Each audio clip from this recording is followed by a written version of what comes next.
Our actions over the next 10 years will determine the state of the ocean over the next 10,000 years. Sylvia Earle. Greetings. My name is Joseph Yagar. Welcome to another Life in Perspective broadcast. My objective is to provide thought-provoking discussions so you can optimize your perspective on life.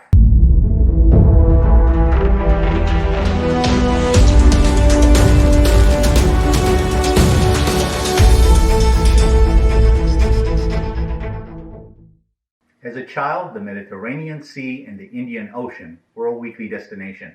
Some of my best memories playing frisbee and body surfing are as vivid as recent past.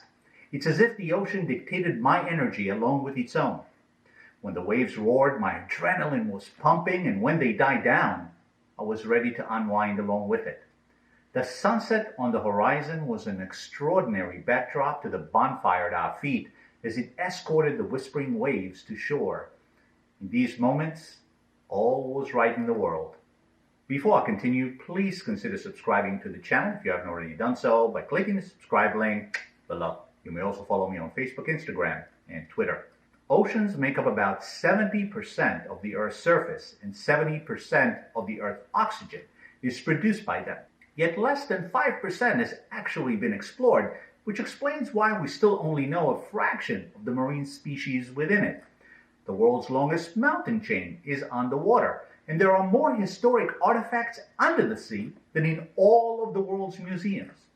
We could go on, but the question is, why should we care? Well, because while those of us who cherish and admire the ocean for its vital and life-enhancing attributes, there is a whole other side of humanity that couldn't care less about it and view it as a disposable and perhaps endless ocean of possibility in the name of profit and power.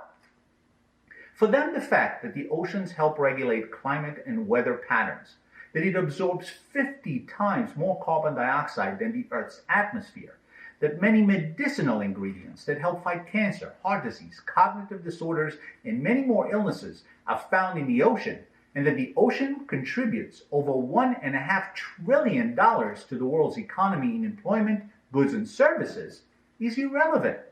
You don't have to love, donate, volunteer, believe in climate change or global warming to recognize the immeasurable value the oceans provide us, be it economically, leisurely, or spiritually.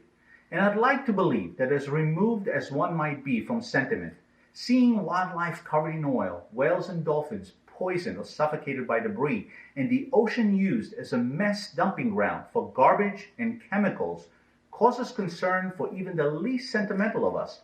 Because regardless of our views, the consequences are similar, especially for the economically less fortunate who in many parts of the world depend on the ocean for their living.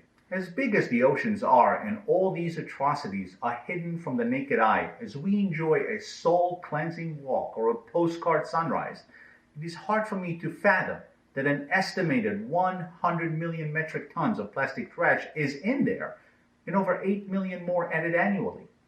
Toxic and nuclear waste from manufacturing plants enters the food chain, at the end of which is us. Sewage and atmospheric pollutants turning the oceans more acidic, which damage coral reefs that cannot regenerate. Imagine seeing your home deteriorating year after year, and there is nothing you can do about it, even if you could afford to. It makes me wonder how much longer we can keep this going. Perhaps when the last tree has been cut down, the last fish caught, and the last river poisoned, will we realize that we can't eat money. As of now, we don't have another planet to go to, so it would behoove us to stop living as if we do. One of my most cherished life lessons is that I should leave every place I enter better than I found it. Earth and the oceans within it are no different. That is why I wish to express my gratitude and support to the organizations worldwide, such as the Ocean Conservancy, Oceana, Sea Shepherd, and others like them, as well as all of you who are conscientious and aware that these oceans and our planet is all we have. And even when other planets open for business, those of us who choose to stay have a place to call home still. Please like, subscribe, and share this video, and let me know what topics you would like my perspective on in the comment section below. Thank you for watching, and see you next time.